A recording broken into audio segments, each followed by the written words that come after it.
কথায় বলে নাপিতের 16 চঙ্গা বুদ্ধি। নাপিত বাদশাহ উজির হইতে আরম্ভ করিয়া পণ্ডিত, বৈজ্ঞানিক, গায়ক, কবি, সৌদাগর বহু রকমের লোকের চুল কাটে। চুল কাটার সময় সে তাহাদের নিকট বহু রকমের কথা শুনে, বহু রকমের কিচ্ছা কাহিনী শুনে। তাই সাধারণ লোকের চাইতে নাপিতের বুদ্ধি বেশি হইলে কি হইবে, সবাই নাপিতকে অবহেলাই করে। কিন্তু তার কাজটা এমনই বা খারাপ কিসে? সে না থাকলে মাথার চুল এত বড় হয়ে যেত যে মানুষ আর বড় মানুষে চেনা যেত না। বামুন ঠাকুরের নাপিত চাকর। ঠাকুর মহাশয় শিষ্য বাড়িতে যায়, যজমান বাড়িতে যায়, এ দেশে সে দেশে তার ঝুলি কাঁথা মাথায় করিয়া নাপিতও সঙ্গে সঙ্গে যায়। 3-4 বছর এইভাবে চাকরি করিয়া সে ঠাকুর মশায়ের পূজা আর্চা তন্ত্রমন্ত্র সবই শিখিয়া ফেলিল।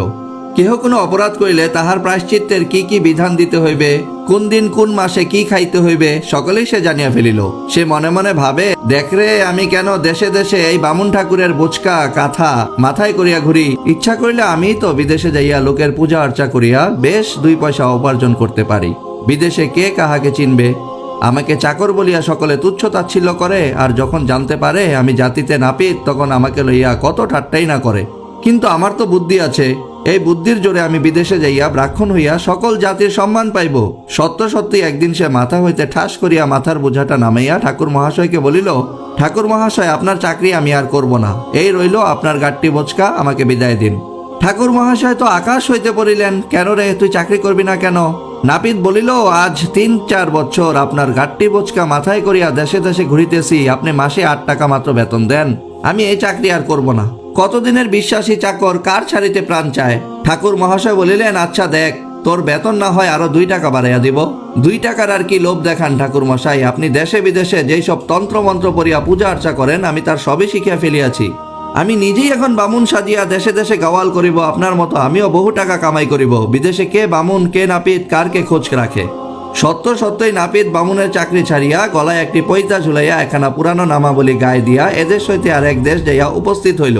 সেখানে যাইয়া সামনে দেখে মস্ত এক গৃহস্থ বাড়ি। গৃহস্থ জাতিতে কায়স্থ। নাপিতও জানেই কায়স্থদের ব্রাহ্মণ পণ্ডিতে খুব ভক্তি।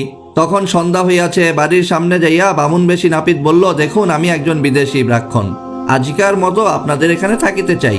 গৃহস্থ লোকটি বড় ভালো, আবার ব্রাহ্মণের উপর তার বড়ই ভক্তি। সে বলিল, আপনি অনায়াসে আমার এখানে থাকুন, আপনি তো ব্রাহ্মণ, আমাদের রান্না খাইবেন না, আপনার রান্নার ব্যবস্থা করিয়া দিতেছি। বামুন বেশি নাপিত তার বোচকা বুচকি রাখিয়া বাহির বাড়িতে রান্না করিতে আরম্ভ করিল। এই বিদেশি লোকটিকে রান্না করিতে দেখিয়া পাড়ার যত ছোট ছোট ছেলে মেয়ে আসিয়া চারপাশে ভিড় করিয়া দাঁড়াইল। এ বাড়ির বড় কর্তা, ও বাড়ির মেজ কর্তা, সে বাড়ির কর্তা, আরো অনেকে আসিল। ঠাকুর মহাশয় রান্না করে আর গায়ের লোকদের সঙ্গে এ কথা সে কথা আলাপ করে। তারপর বলে, দেখুন, আপনাদের গ্রামে এতগুলি ছোট ছোট ছেলে পেলে, এদের জন্য একটা ভালো টোল নাই, লেখাপড়া না শিখিয়া ইহারা সকলে মূর্খ হইয়া থাকিবে।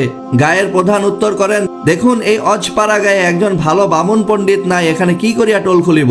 নাপিত একগাল হাসিয়া বলে, আপনারা যদি ইচ্ছা করেন আমি এখানে টোল খুলিয়া আপনাদের ছেলে পেলেদের লেখাপড়ার ভার লইতে পারি। আগেকার দিনে স্কুলকে টোল বলিত।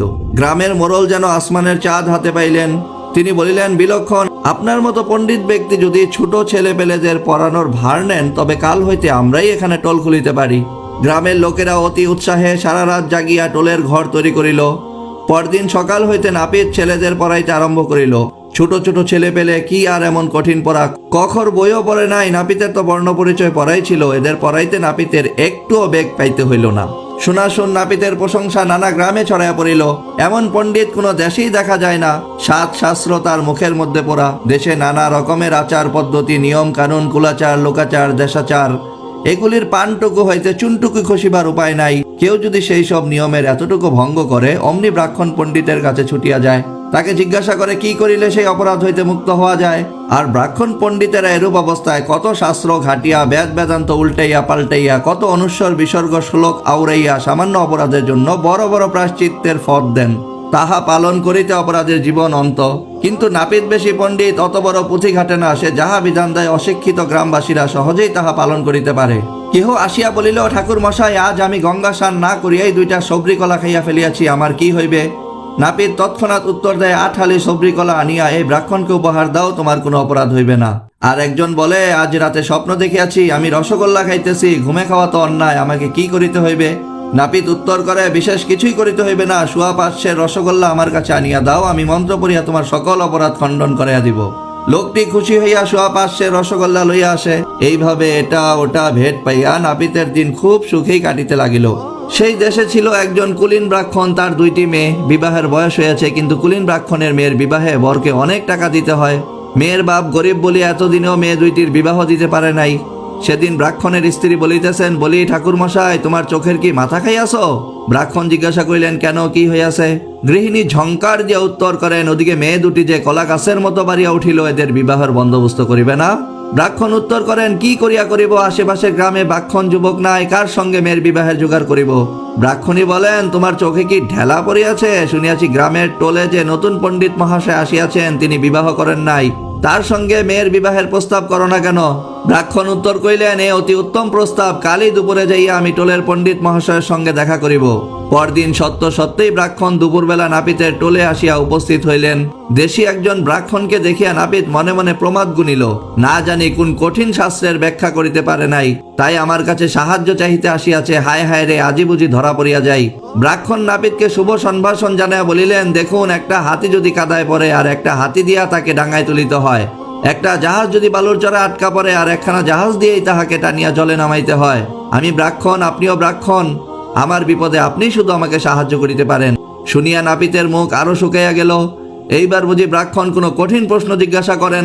কোন রকমে ঢোক গিলিয়া নাপিত উত্তর করিল, তা আপনার কি কাজে আসিতে পারি? ব্রাহ্মণ বলিলেন, আমার ঘরে দুইটি মেয়ে আছে, মেয়ে দুইটি খুবই সুন্দরী, কোনো ভালো পাত্র পাই না বলিয়া এতদিন তাদের বিবাহ দিতে পারি নাই। আপনি যদি দুইটি ফুল বেলপাতা ছড়াইয়া দিয়া উহাদের বিবাহ করেন, আমি বড়ই বাধিত হইব। এ কথা শুনিয়া নাপিতের তো খুশিতে নাচিতেই ইচ্ছা হইতেছিল, কিন্তু মনের কথা গোপন করিয়া বলিল, দেখুন, আমি তো জীবনে বিবাহ করিব না বলিয়াই ঠিক করিয়াছিলাম, কিন্তু আপনি গুরুজন যখন ধরিয়াছেন, কি করিয়া আপনার কথা অমান্য করি? আপনিও ব্রাহ্মণ, আমিও ব্রাহ্মণ। সুতরাং শুভ দিনে শুভক্ষণে ব্রাহ্মণের দুই মেয়ের সঙ্গে নাপিতের বিবাহ হইয়া গেল। বিবাহের কয়েকদিন পরে শাশুড়ি জামাইকে বলিলেন, তা বাবাজি, ওখানে তোমাকে হাত পুরাইয়া রান্না বান্না করিতে হয়, আমার বাড়িতে আলাদা ঘর আছে, এখানে আসিয়াই তোমরা বসবাস করো। সেই হইতে নাপিত শ্বশুর বাড়িতেই বাস করিতে লাগিল। শুনাশুন এই কথা নাপিতের দেশে প্রচার হইয়া পড়িল। অমুক গ্রামে যাইয়া হরু নাপিত ব্রাহ্মণের ভেষ ধরিয়া বেশ সুখে স্বাচ্ছন্দ্যে 2 পয়সা উপার্জন করিতেছে। নিমাই দত্ত নামে একটি লোক মনে মনে ভাবিল, আচ্ছা, হরু নাপিত যদি অন্য দেশে যাইয়া বামুন সাজিয়া উপার্জন করিতে পারে, আমি কায়স্থের ছেলে হইয়া কেন পারিব না? একটা পৈত্য কানে জড়াইয়া সেও বিদেশে যাইয়া পাড়ায় পাড়ায় লোকের ভাগ্য গণনা করিয়া বেশ 2 পয়সা উপার্জন করিতে লাগিল। এইভাবে এদেশে সে দেশে ঘুরিতে ঘুরিতে সেই নাপিতের সঙ্গে তাহার দেখা হইয়া গেল। কি রে হরে নাপিত, তোর কি খবর রে? নাপিত তাড়াতাড়ি যাইয়া 2 হাতে তাহার মুখ চাপিয়া ধরিল। সর্বনাশ, আর ও কথা কহিবে না, আমি এই দেশে বামুন বলিয়া পরিচয় দিয়া এক বামুনের 2 মেয়ে বিবাহ করিয়াছি। যদি কেউ জানিতে পায় আমি নাপিত, তবে আর জীবন থাকিবে না, এদেশের লোক আমাকে মারিয়া ফেলিবে। এই 5টি টাকা আপনাকে দিতেছি, আপনি এখনই এদেশ ছাড়িয়া অন্য দেশে চলিয়া যান। নিমাই দত্ত বলিল, আমি যদি এদেশে কিছুদিন ঘুরিতে পারিতাম, তবে কমপক্ষে গোটা 10 টাকা উপার্জন করিতে পারিতাম। নাপিত তাহার হাতের মধ্যে আরো 5টা টাকা গুজিয়া দিয়া বলিল, এখনই আপনি এদেশ ছাড়িয়া চলিয়া যান।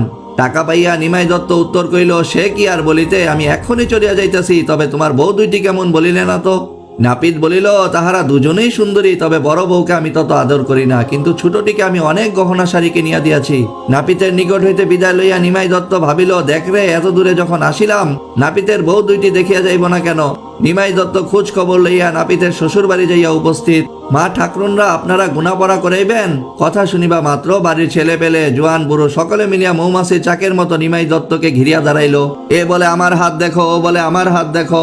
নিমাই দত্ত উপস্থিত সকলের হাত দেখে আর মনে মনে চিন্তা করে, নাপিতের বউ কোনটা?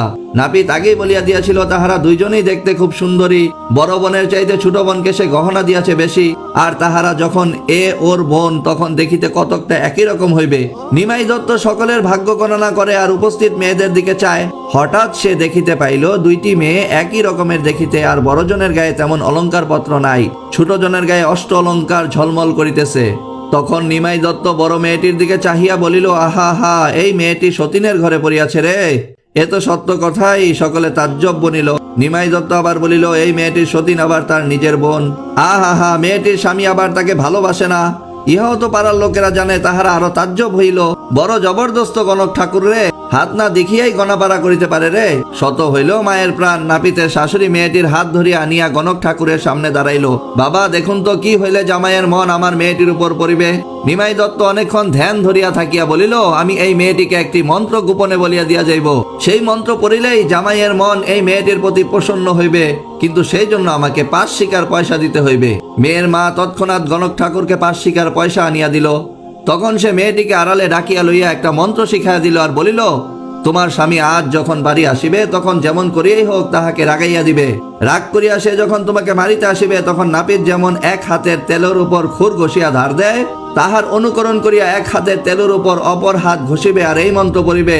দেখিবে তোমার স্বামীর রাগ জল হইয়া যাইবে, সে তোমার দাসানুদাস হইবে। এই কথা বলিয়া নিমাই দত্ত চলিয়া গেল। প্রতিদিন নাপিতের বাড়িতে বড় বউই রান্না করে, ছোট বউ বাবু হইয়া বসিয়া থাকে। বিকাল বেলা আজ আর প্রতিদিনের মতো বড় বউ রান্না বান্না করিতে যায় না। ছোট বউ বলে, দিদি আজ যে বড় বসিয়া রহিলে, বেলা যে পড়িয়া গেল, রান্না করিতে যাইবে না? বড় বউ ছোট বউয়ের মুখে একটা ঠুকনা দিয়া বলিল, বলি পোড়ার মুখী, আজ আমি রান্না করি আর তুমি বিবি হইয়া বসিয়া থাকো, আজ তুমি যাইয়া রান্না করো। এই বলিয়া ছোট বউয়ের মুখে সে আরেকটা ঠুকনা দিল। একে তো নাপিতের বড় আদরের বউ, তার উপরে এমনই করা করা কথা। ছোট বউ রাগে ফুলিতে ফুলিতে মাটিতে গড়াইয়া পড়িল। বড় বউ তখন বেশ করিয়া সাজিয়া গুজিয়া মাথায় তেল সিন্দুর লইয়া চৌকির উপর বিবির মতো বসিয়া রহিল। এমন সময় নাপিত বাড়ি আসিয়া সুন্দর একটি কথা মনে মনে ভাবিয়া ছোট বউকে খুশি করিবার জন্য বলিল, কি গো আমার তুতা পাখি, আমার ময়না পাখি, কি করিতেছ? একই তুমি যে ধুলাই গড়াইতেছ? ছোট বউ কাঁদিয়া কাটিয়া আছাড়ি পাছাড়ি খাইয়া উত্তর করিল, দিদি আমাকে মারিয়াছে আর আমাকে ভাত রান্না করিতে বলিয়াছে। নাপিত বলল, কি এত বড় কথা? কোথায় বড় বউ? বলিতে বলিতে নাপিত দেখিতে পাইল বড় বউ মাথায় তেল সিন্দুর লইয়া চৌকির উপর বিবির মতো বসিয়া আছে। তখন নাপিত খুব রাগিয়া উঠিল, কি এত বড় বুকের পাটা, আমার আদরের বউকে তুমি মারিয়াছ? দেখাই তার মজা। এই বলিয়া নাপিত একটা লাঠি লইয়া বউকে মারিতে ছুটিয়া আসিল। গণক ঠাকুরের উপদেশ মতো বড় বউ তখনই নাপিতের খুর ধার দেওয়ার অনুকরণে বাম হাতের তেলুর উপর ডান হাত ঘষে আর মন্ত্র পড়ে, এসেছিল নিমাই দত্ত, বলে গেছে সকল তত্ত্ব, তোমার এত গুণ, তুমি নাকি এমন তেমন। এই মন্ত্র শুনিয়াই নাপিতের সমস্ত রাগ জল। হায় হায়, নিমাই দত্ত তবে সব বলিয়া গিয়াছে। নাপিত তাড়াতাড়ি যাইয়া বড় বউয়ের মুখ চাপিয়া ধরে, বলিস না, একথা আর কাউকে বলিস না। বড় বউ দেখিল মন্ত্রে কাজ হইতেছে, সে হাতের তেলের উপর আরো জোরে জোরে হাত ঘষে আর মন্ত্র পড়ে, এসেছিল নিমাই দত্ত, বলে গেছে সকল তত্ত্ব, তোমার এত গুণ, তুমি নাকি এমন তেমন। নাপিত ছোট বউকে এক ধমক দিয়া বলে, কি তোকে ভাতরা দিতে বলিয়াছে, তাতে হইয়াছে কি? ও হইল বড় বোন, তোর গুরুজন, ও যখন খুশি কাজ করিবে তুই তার হইয়া কাজ করিবি। নাপিতের ধমক খাইয়া ছোট বউ তাড়াতাড়ি উঠিয়া ভাতরা দিতে গেল।